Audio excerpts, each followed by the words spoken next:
The GTA real estate market was seen to have a slow start to the year when looking at overall sales. With that said, months of inventory, or MOI, dropped in every single major asset class with the exception of one category in the city of Toronto when measured month over month. When that happens, that means that the market is tightening, so be sure to watch until I cover this topic to get the full scoop with what's going on there. I say all the time that the GTA real estate market is good for some people and bad for many other people at the exact same time. When sales and prices are sluggish, that market is bad for sellers but favors buyers at that specific time. When the opposite occurs and prices are rising and sales are also increasing, the tables turn and favor sellers over buyers. So in today's video, we are going to cover the Market Watch report offered by TREB, which stands for the Toronto Regional Real Estate Board, for the month of February 2026. In the breakdown, we will go over how each asset class performed in the sales category, prices, how long it took for each property type to sell,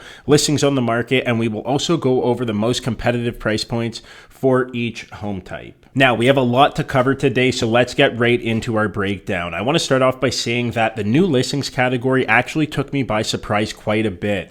New listings in the GTA dropped at a quicker rate relative to sales, down roughly 18% year over year in the GTA real estate market. If you look at Toronto specifically, new listings totaled roughly 4,200 units in February 2026, which is down by practically 20% year over year, and it was essentially unchanged from a month prior. If you look at this graph, which highlights new inventory for all Februaries going all the way back to 2021, you can see that this month's data is the second lowest it's been over the last 5 years. Now, what does it mean when new listings are down? It means that sellers are hesitant and are holding off for something, which then makes for a more competitive environment for buyers. For the current marketplace right now, I believe that a lot of sellers have come to terms with where prices are at, but there are still a handful of people who are holding out hope for prices to rebound in the near future. And while I do agree that prices will eventually tick up, I don't think that will be the case this year in 2026. Before moving on to prices, another reason why sellers may not want to rush to put their places on the market is due to the economy being in such an unstable place right now. There's massive roadblocks with the Iran war going on, oil prices have skyrocketed, tariffs are still ongoing, right? There's a lot happening right now, which then moves consumers away from wanting to transact in the real estate market. Before getting too far into today's video, my name is Trey and I'm a realtor here in the city of Toronto in the GTA who loves helping amazing people just like you make moves in our real estate market. Feel free to click the link down below to see how we may be able to work together. Now, let's get back to it. Moving on to the good stuff. Sales in February 2026 for all asset classes combined totaled 3,868 units. This represents a 6.3% drop relative to last year, where 4,120 sales took place in February 2025. A crazy stat when looking back to where the market was a few years ago is that this month's sales total is down 30.5% relative to February 2024,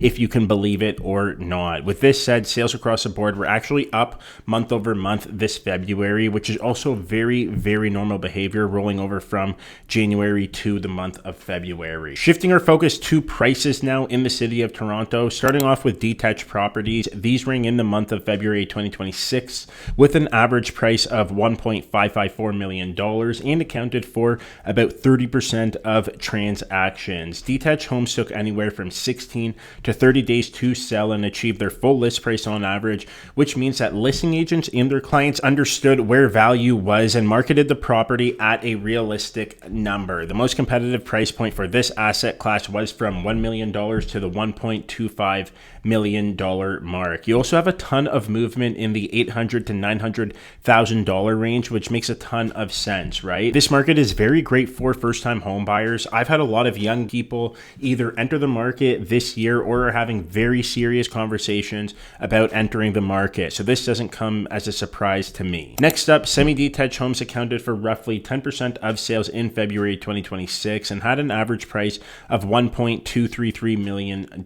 These are definitely the hardest properties to get your hands on and took only 9 to 20 days to sell and achieved 105% of their list price in most cases. Many of these properties in nice pockets of the city had offer presentation dates, meaning that buyers were still lining up, competing, and trying to bid bid for the home. The most competitive pocket here is the $1 million to $1.25 million mark as well. Moving on to condos in the city of Toronto, these accounted for 47% of all transactions and had an average sale price of $664,000. These definitely take longer to sell, anywhere from 28 to 43 days, and still achieve the majority of their list price at 97%. This just goes to show you that headlines don't give you the full picture of what's happening. You hear about the condo meltdown. I can tell you from personal experience that for condo units I've helped clients buy this year, if a place is sizable, a 1+1 or a 2-bedroom with parking and a locker in a good building, these units are still competitive, and you likely won't be the only person making an offer on that unit. The most competitive price point here is from $400,000 to $600,000. Another point that shows great opportunity for buyers right now in that segment of the market. Purchasing a condo at $400,000 seemed impossible a while back, and now you can get a nice space with total carrying costs, property taxes, insurance, maintenance fees, mortgage payment, utilities, all of that coming out to be like $2,300 to $2,400 a month. So lots of opportunities here. The last category we will cover is townhouses. These accounted for roughly 10% of sales and had an average price of $990,000. These took anywhere from 20 to 33 days to sell, achieved their full list price, and were most competitive in the $600,000 to $700,000 range, and from $1 million to $1.25 million as well. Wrapping up with the inventory rate, I want to start off this chapter by stating that headlines sell fear again and will make you go crazy if you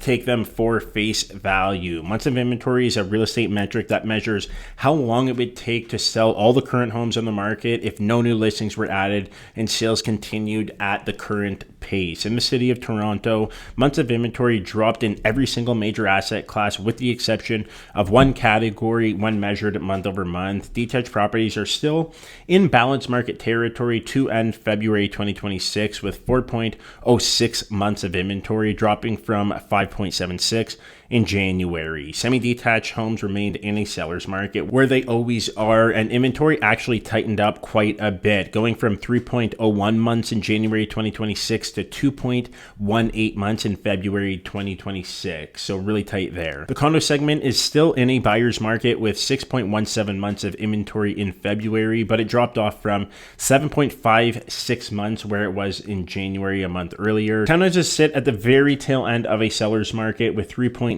months of inventory in February 2026, bumping up slightly from 3.95 months in January 2026 a month earlier. Why is it important to track months of inventory? Because it tells us that if you want to buy a 400 square foot condo without parking, no locker, then you have the pick of the litter, right?